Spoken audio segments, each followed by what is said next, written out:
en Él, mi Dios, nos presentamos delante de ti, confiando, mi Dios, en tu grande amor y en tu grande misericordia. Bendito y alabado sea tu nombre, Señor Dios Todopoderoso. Que tu palabra en esta noche, mi Dios, sea anfitrión, mi Dios, en nuestras vidas. Que tu Espíritu Santo, mi Dios, sea tocando cada vida y cada corazón. Que seas tú, mi Dios, glorificándote, mi Dios, sobre toda alma. Que tomes control de este lugar. Aún a mi Dios damos a ti reconocimiento, porque todo lo que podemos hacer en este lugar, todo lo que nosotros podemos hacer, mi Dios, es gracias a ti.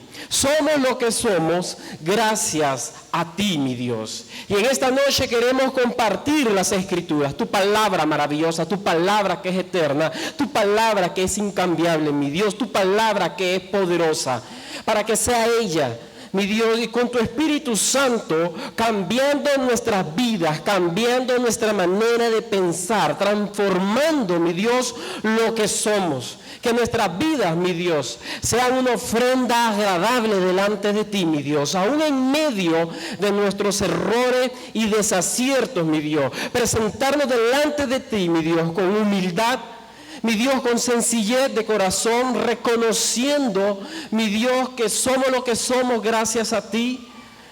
En el nombre maravilloso de Jesús, hacemos esta oración, mi Dios. En ti esperamos. En ti, mi Dios, está todo. En el nombre maravilloso de Jesús, te lo pedimos y te damos gracias, Señor. Amén. Y amén. Hermano, puede tomar su asiento ahí donde está.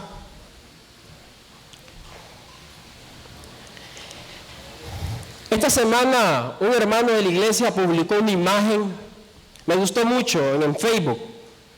Yo la recorté y la traje, se la quería enseñar. Aquí está sentado el hermano que la publicó, me gustó mucho la imagen, permítame leerla. ¿El cristiano peca? Sí. ¿El cristiano lucha contra el pecado? Sí. ¿Un cristiano verdadero puede caer? Sí. ¿Un cristiano verdadero puede vivir en carnalidad sin la disciplina del Señor? Absolutamente no. Sobre esa diferencia, quiero exponer un mensaje en esta noche. El mensaje tiene por título: el arrepentimiento es parte de la nueva naturaleza del hombre salvado. Y es que el hombre que ha sido salvado por Dios experimentará un verdadero arrepentimiento cuando éste comete algún pecado. El arrepentimiento es parte de nuestra nueva naturaleza salvada. Y le voy a invitar a que abra su Biblia en el segundo libro de Samuel. Por favor, los que trajeron Biblia, acompáñenme. Vamos a leer en el segundo libro de Samuel. Vamos a leer en 3 partes del mismo capítulo. En el capítulo 11 leeremos del versículo 2 al versículo 5. Luego leeremos del versículo 15 al versículo 17. Y por último saltaremos del versículo 26 al versículo 27. Segundo libro de Samuel, capítulo 11. Me dice amén cuando lo tenga. Los de aquí ya están listos. Ahí tenemos a los hermanos. Nos vamos, dice así las Escrituras.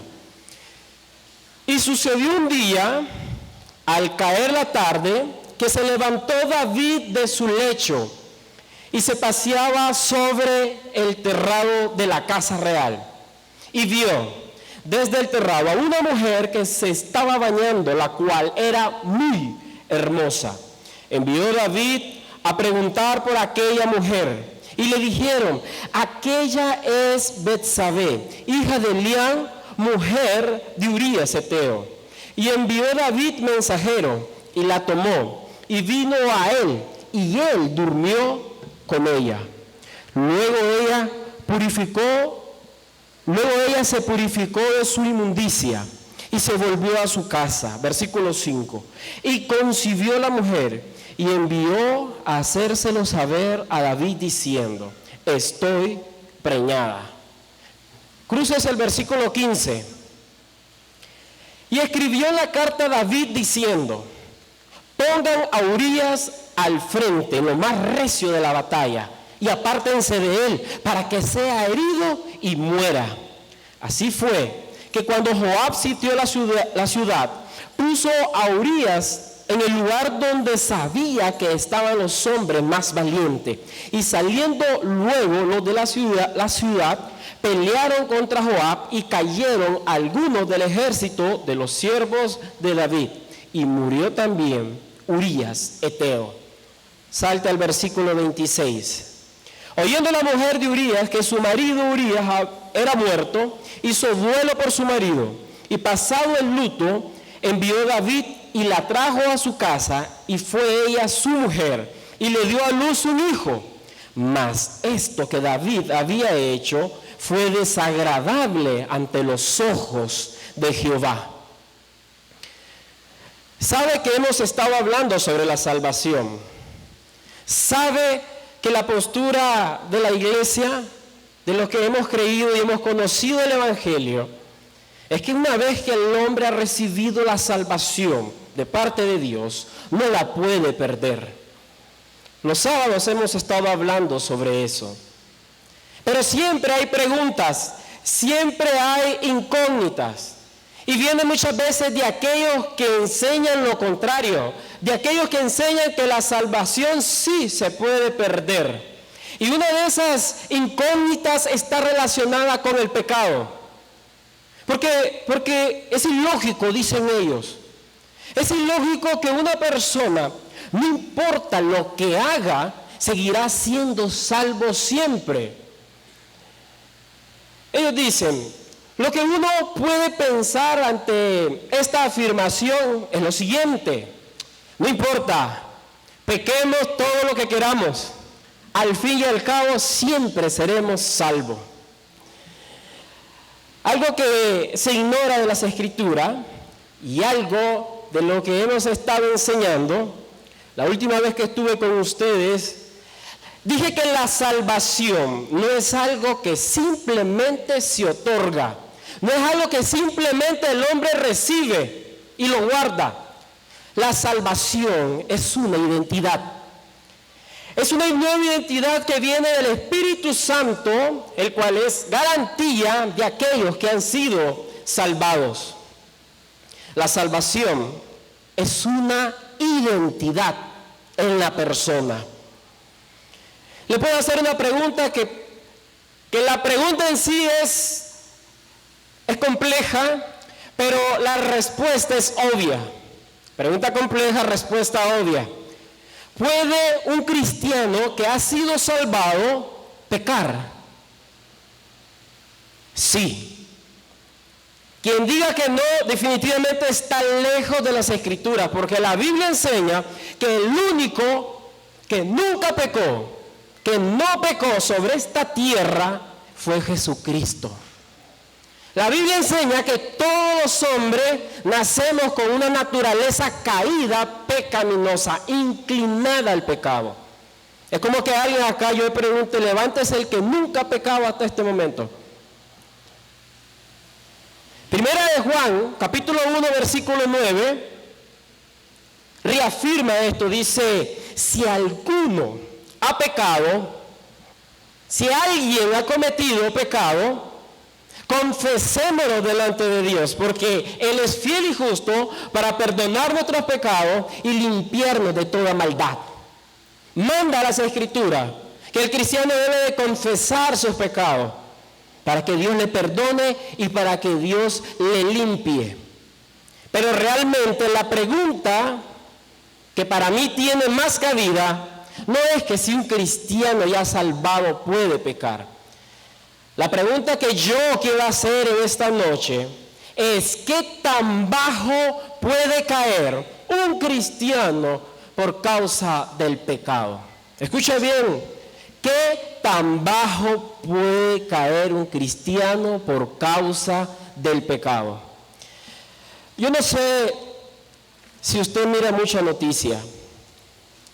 En el 2009 vi una noticia en el ámbito cristiano.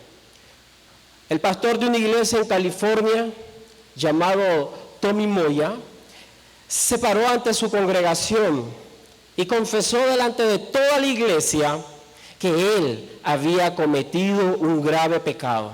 Siendo un hombre casado, él sostuvo relaciones con una de las muchachas del coro. También, en el 2015, otro predicador, igual ante las cámaras, llamado David Diamond, confesó que había cometido pecados de inmoralidad sexual. La Biblia también registra grandes hombres de Dios, personas que fueron usadas por Dios que también cayeron en algún momento en pecado. Ejemplo, Abraham. Él sostuvo relaciones con la esclava cuando él dudó de Dios, y producto de esa relación ilícita nació Ismael. Moisés y Jonás, claramente en la Escritura ellos desobedecieron una orden directa de parte de Dios. ¿Y qué decimos en el Nuevo Testamento? Ahí está Pedro diciendo delante de todo el mundo, cuando le preguntaron si él conocía, si tenía alguna relación con Jesús, y él claramente negó públicamente al Señor. ¿Qué tan bajo puede caer un cristiano por causa del pecado? Muy bajo. Déjeme decirle, muy bajo.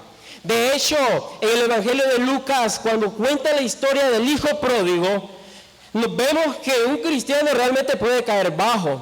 El hijo pródigo cayó tan bajo de tener que alimentar cerdos, comer, deseaba hasta comer del machihue que le daban a los cerdos.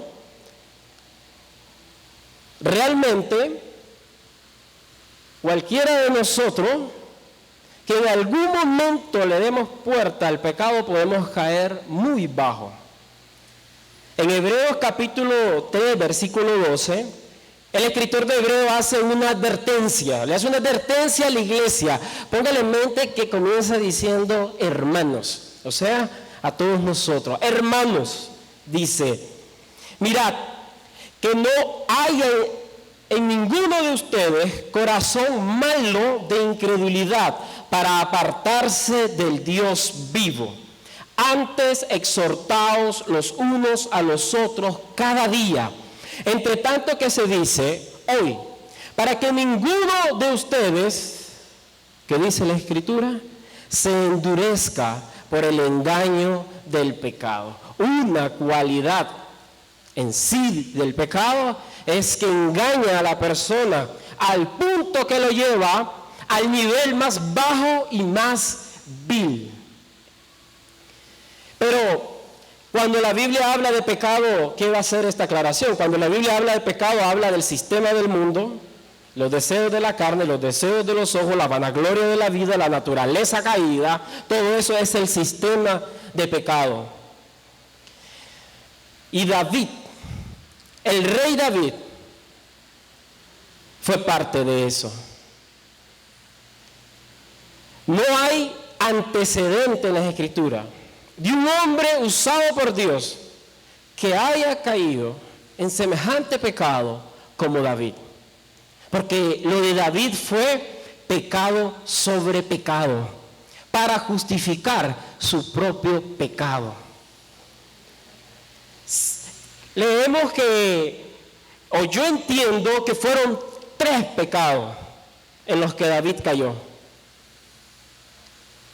El primer pecado fue el de la codicia.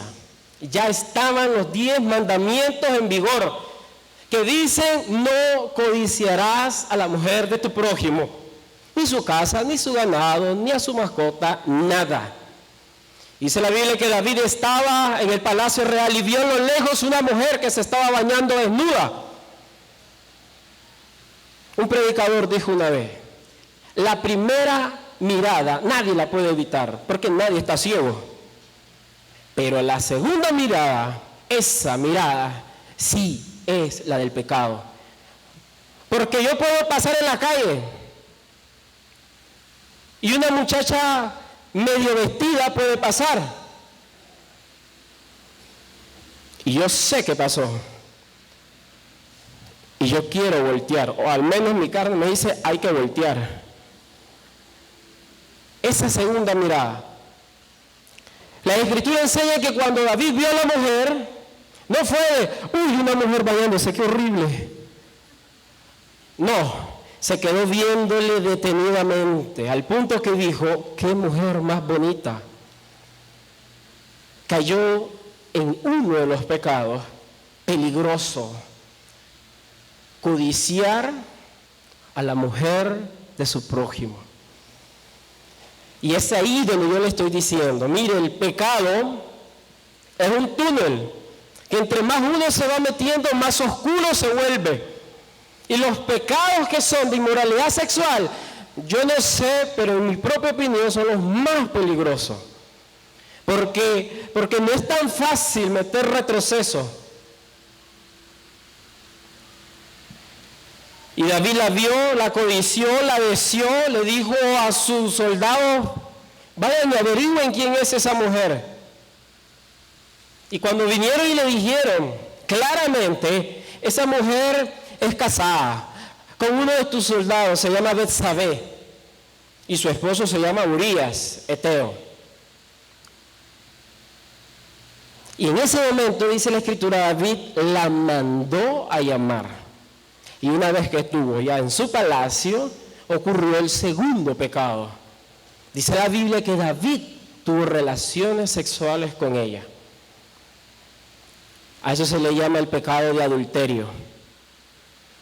Producto de esta relación sexual, de esta relación ilícita, Betsabé quedó embarazada. Y en ese momento, David todavía no reacciona, él idea un plan para deshacerse del esposo de esta mujer. Y dice, vamos a ponerlo al frente de la batalla, donde la cosa es dura, donde solo están los guerreros más experimentados. Y le dijo David a Joab, ponlo al frente, y cuando esté el mero pleito, apártense de él, déjenlo morir. Y dice la Escritura, si usted ha leído la historia, que las flechas lo alcanzaron. Y Urías, Eteo, murió ese día de la batalla. 3 pecados cometió David: codicia, adulterio y asesinato. Después él vino, y esa es la cualidad del pecado, encubrir. Y dice que él, bueno, pobre la mujer que quedó viuda, vamos a redimirla, tráigala para que sea mi mujer, vive en mi casa. Está embarazada y está esperando un hijo mío. Dice al final de la historia que leímos, que esto fue completamente desagradable ante los ojos de Dios. Hermanos, si cualquiera de nosotros hubiera presenciado ese momento, si hubiéramos sido parte de la familia de este hombre, de esta mujer, si hubiéramos sido los vecinos, si hubiéramos sido otro de los soldados que hubiera visto todo esto, de seguro cualquiera de nosotros hubiera tildado a David como un impío, un vil, un asesino, un hombre infame. Hubiéramos dicho cualquier cosa de David, menos que era un hombre de Dios, menos que era un hombre usado por Dios, mucho menos que era un hombre salvado por Dios. Y lo sé muy bien porque a veces nos pasa como seres humanos, nos pasa acá adentro y nos pasa afuera de la congregación, que cuando uno de nosotros llega a cometer un pecado feo, digámosle feo, y todos nos damos cuenta y decimos, si es ujier, pastor, líder, predicador, cantante, y decimos, qué barbaridad, tan cristiano que se miraba, tremenda rata. Que hermanos, cómo nos engañó a todos, haciéndonos creer que era un gran hombre de Dios, tremendo sinvergüenza. Y cualquiera de nosotros hubiéramos pensado de esa manera. Pero escuchen lo que le voy a decir. La Biblia no se refiere a David como un hombre vil, despreciable, infame ni de asesino. La Biblia se refiere a David como el hombre de Dios, el ungido de Dios, el hombre conforme al corazón del Señor, el pastor de Israel. En Primera de Reyes, capítulo 9, versículo 4, Dios Jehová habla con Salomón y él hace referencia de David. Después que todo esto hubo pasado, Dios habla y le dice a Salomón: y si tú anduvieras delante de mí como anduvo David tu padre, en integridad de corazón y en equidad, haciendo todas las cosas que yo te he mandado y guardando mis estatutos y mis decretos, más adelante dice que iba a afirmar su trono. Un predicador dijo una vez: parece que Dios no leyó o no se dio cuenta de lo que David había hecho. ¿Cómo es posible que la Escritura se refiera a David como un hombre íntegro de corazón, como un hombre de equidad? ¿Acaso nadie presenció, nadie vio? Pero oiga, el que lo está diciendo es el mero jefe. Y se refiere a David como el hombre usado por Dios. De hecho, de él viene la expresión: el hombre conforme a mi corazón, dice el Señor. ¿Por qué? Por favor, respóndase en su silla. ¿Por qué? ¿Por qué Dios ve de esta manera? ¿Por qué las Escrituras ven de esta manera a David? ¿Y por qué nosotros en su momento lo hubiéramos visto diferente? Dígame, ¿por qué? Porque déjeme decirle que el pecado del hombre no le hace perder su salvación. Podrá tener consecuencias, podrá lastimar a muchas personas, podrá perder muchas cosas por su pecado, pero la salvación que Dios le ha dado al hombre, él no la pierde por su pecado. Tito capítulo 3 versículo 5 afirma lo que le estoy diciendo, cuando dice que Dios nos salvó, no por obras buenas que nosotros pudiéramos haber hecho, no por algo bueno, no por una conducta buena, no porque nunca quebró un plato. Dios nos salvó no por eso, por lo que nosotros pudiéramos hacer, sino, dice la Escritura, por su misericordia, por el lavamiento de la regeneración, por la renovación del Espíritu Santo. Por eso vino la salvación de Dios, de su misericordia. No porque el hombre ha dicho, tiene que portarse muy bien. Y eso es lo que enseñan muchas veces en otros lugares y dicen, a ver, ¿cómo es eso que la salvación la pierdo y después la gano? Mira, si tú te portas bien, si tú eres un cristiano ejemplar, tú tienes salvación, ¿ya? Si usted, al pasar la muchacha, la voltea a ver, usted pierde su salvación. Es ahí, esa es la pregunta, la gran incógnita que tienen aquellos que dicen que la salvación se pierde. O sea, lo primero que van a decir, bueno, entonces el hombre, no importa cuántas veces pueda pecar, será salvo, siempre salvo.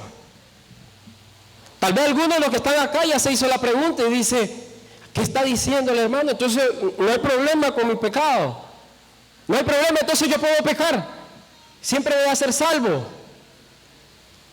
No, porque la Biblia dice que el día que Dios nos salvó, nos dio de su Espíritu. Y ese Espíritu es la garantía de nuestra salvación. Ese Espíritu nos dio una nueva manera de pensar. Ese Espíritu cambió nuestra manera de ver el pecado. Alguien que dice, bueno, yo puedo pecar cuantas veces yo quiera, no importa, yo voy a ser salvo siempre. Es alguien que no tiene el Espíritu de Dios. Realmente un hombre que ha sido regenerado por el Espíritu de Dios y dice, no importa, yo puedo pecar, yo siempre seré salvo. Es un impío.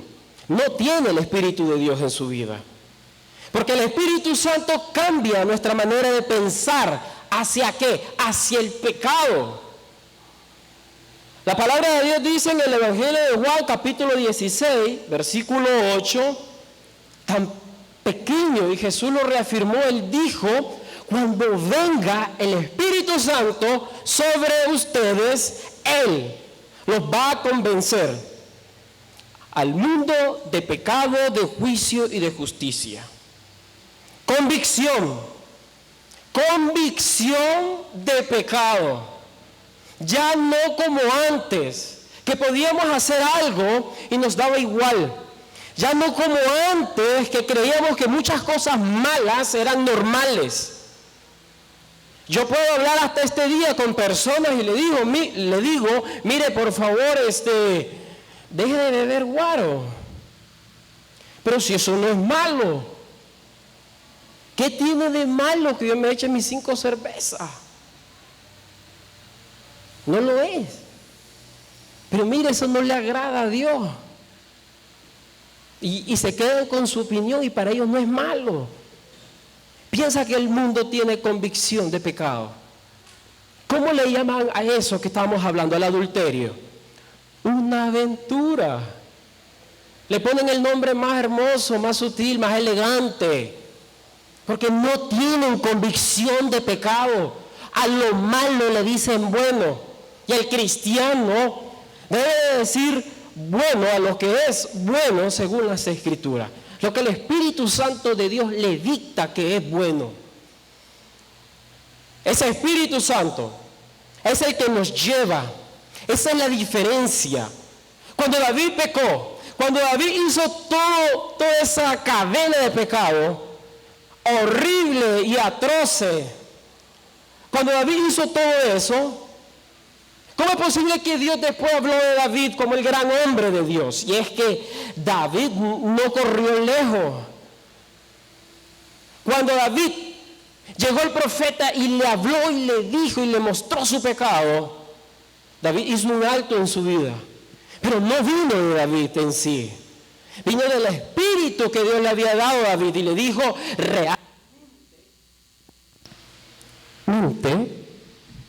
realmente te comportaste como un hombre vil y despreciable.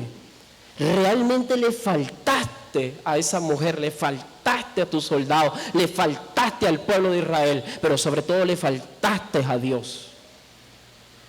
Un hombre impío que no tiene el Espíritu de Dios hace lo que hizo Saúl. Que yo hice la voluntad de Dios, yo hice lo que Dios me dijo. Aquí nadie le ha fallado a Dios. Ese es un hombre que no tiene el Espíritu de Dios.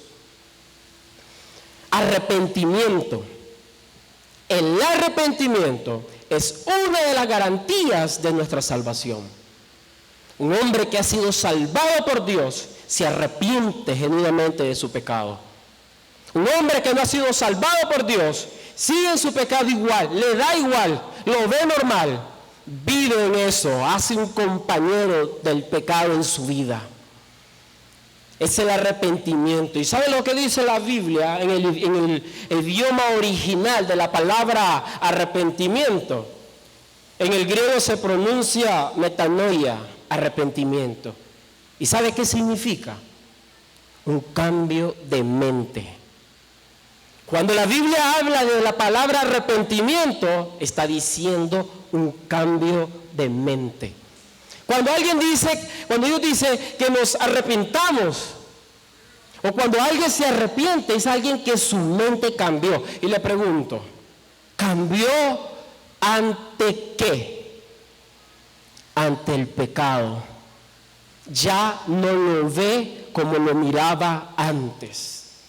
Ya no. Yo le hago una pregunta a los que están acá. Nosotros mismos podemos examinarnos. ¿Siente la diferencia de su vida anterior y la de ahora? Puede decir que muchas de las cosas que hacía antes de verdad eran cosas que ofendían a Dios y no nos dábamos cuenta y no las determinábamos así. un cambio de mente. Es ese arrepentimiento el que hace la diferencia entre un hombre que ha sido salvado y un hombre que todavía no ha experimentado la salvación. Es el arrepentimiento el que es parte de nuestra nueva naturaleza salvada. El hombre que ha vuelto a nacer por medio del Espíritu Santo de Dios no ve el pecado como cosa normal. Me acuerdo de un testimonio de una persona. Yo lo conocí cuando él no era cristiano. Pero el día que yo vi que entregó su vida a Jesús, el día que yo vi un cambio grande en su vida, una de las primeras cosas que me dijo: en mi trabajo van a cambiar las cosas. Él tiene un taller, y cuando la gente venía, y aquí le hacíamos unos mates para cobrarle de más a la gente, para que la gente volviera. Le preparaban el carro, le hacían mentiras, fraudulenteaba. El día que él recibió al Señor, él dijo: nunca más vamos a hacer trinquetes en este taller, se acabó. ¿Y qué lleva a un hombre a cambiar así de repente? ¿Qué lleva a un hombre a transformarse de esa manera? Solo el Espíritu Santo de Dios en la vida de esa persona, que hace lo justo y hace lo correcto.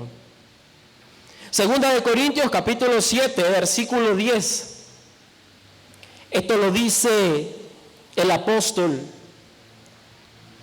Dice: la tristeza que proviene de Dios produce el arrepentimiento que lleva a la salvación, de la cual no hay de qué arrepentirse. Mientras que la tristeza del mundo produce muerte. Le voy a pedir a mis hermanos músicos que vayan pasando. El verdadero arrepentimiento, por si deseamos preguntarnos a nosotros mismos, hermano, el verdadero arrepentimiento debe de producir en nosotros, escuche bien, indignación. Yo dudo de muchas personas que una vez que cometieron una falta y un pecado, siguen creyendo que lo merecen todo. Ni siquiera aceptan que la iglesia los discipline, porque creen que lo merecen todo. El verdadero arrepentimiento es aquel que lleva a uno a decir: realmente no merezco muchas cosas. El hijo pródigo, cuando le falló a su padre, él dijo: no merezco ser llamado tu hijo, puedes hacerme como uno de tus jornaleros. El verdadero arrepentimiento te hace ver que la persona que le ha fallado no es a los hombres, es a Dios. El verdadero arrepentimiento te hace ver que la primera persona que le fallaste es a Dios. Y eso fue lo que David dijo. Así como dijo el hijo pródigo. El hijo pródigo dijo: Padre, he pecado contra el cielo, contra ti. Y piensa que David no dijo lo mismo. En Salmos capítulo 51, véalo, David hace su confesión de pecado. En Salmo 51, David tiene un momento para confesar delante de Dios su pecado, cómo él había fallado a Dios. Y él dice: ten piedad de mí, oh Dios, conforme a tu misericordia, conforme a la multitud de tus piedades, borra mis rebeliones. Lávame más y más de mi maldad y límpiame de mi pecado, porque yo reconozco mis rebeliones y mi pecado está siempre delante de mí. ¿Qué dice el versículo 44? Contra ti solo he pecado y he hallado lo malo delante de tus ojos, para que seas reconocido justo en tu palabra y tenido por puro en tu juicio. Te hace sentir indigno y te hace saber que a la única persona que ha fallado es a Dios. Si no experimentamos ese tipo de arrepentimiento cada vez que le fallamos a Dios, déjeme decirle que lamentablemente no ha experimentado la verdadera salvación de Dios. Si usted es de aquellos que cree que lo merece todo después que le ha fallado a Dios, si es de aquellos como Saúl, que lo único que pensó es quedar bien con las personas, no ha experimentado un verdadero arrepentimiento. Y el que experimenta un verdadero arrepentimiento delante de Dios es porque Dios le salvó un día. El Espíritu Santo no le va a permitir que se codee con el pecado, que tenga amistad con el pecado, que conviva con el pecado y que todo lo mire normal relacionado al pecado. Esa obra es la que hace el Espíritu Santo de Dios. Un verdadero arrepentimiento en nuestras vidas. Por favor, póngase de pie ahí donde está. Por favor. Póngase de pie. La salvación que Dios le dio al hombre, el hombre no la pierde por el pecado que ha cometido, porque el Espíritu Santo de Dios se va a asegurar que se arrepienta genuinamente, que se aparte del pecado, que él lo confiese delante de Dios. Esa es una de las garantías que Dios nos ha dado. Yo le voy a decir, antes de que oremos, en algún momento de mi caminar cristiano me equivoqué y hice cosas completamente vil y despreciables delante de Dios. Y yo hice lo que la Escritura dice que uno hace. Fui a Dios y le pedí perdón al Señor. Pero yo creí que después de pedirle perdón a Dios, todas las cosas iban a estar normal. Aparte de que vinieron las consecuencias de mi pecado, vino algo que creo que fue lo más duro que pude haber recibido. Una de las consecuencias que uno vive cuando le ha fallado a Dios es que su relación con Dios, su relación con el Espíritu Santo de Dios ya no es la misma. Y le decía a un amigo, ¿qué hago? Hace mucho que no siento a Dios como lo sentía antes. Desde que le fallé no me siento igual. Y me decía, esas son las consecuencias. Porque Dios y el pecado no pueden estar en la misma habitación. Pero yo me arrepentí. Yo me arrodillé y le di al Señor que me perdonara y sé que lo hice de corazón. Pero las consecuencias nunca podemos evitarlas. El tiempo dirá, cuando volvamos nosotros en esa amistad con el Espíritu Santo de Dios. Yo le invito en esta noche que reflexione. ¿Ha hecho del pecado un compañero? ¿Ha hecho del pecado habitual en su vida? Ve el pecado, sabe que es pecado y lo mira normal. Le invito a que en esta noche confesemos delante de Dios nuestras faltas, para que podamos experimentar ese verdadero arrepentimiento de parte de Dios. Le voy a pedir al pastor Mario que nos dirija en palabras de oración y que de paso oremos por dos hermanas que están mal de salud.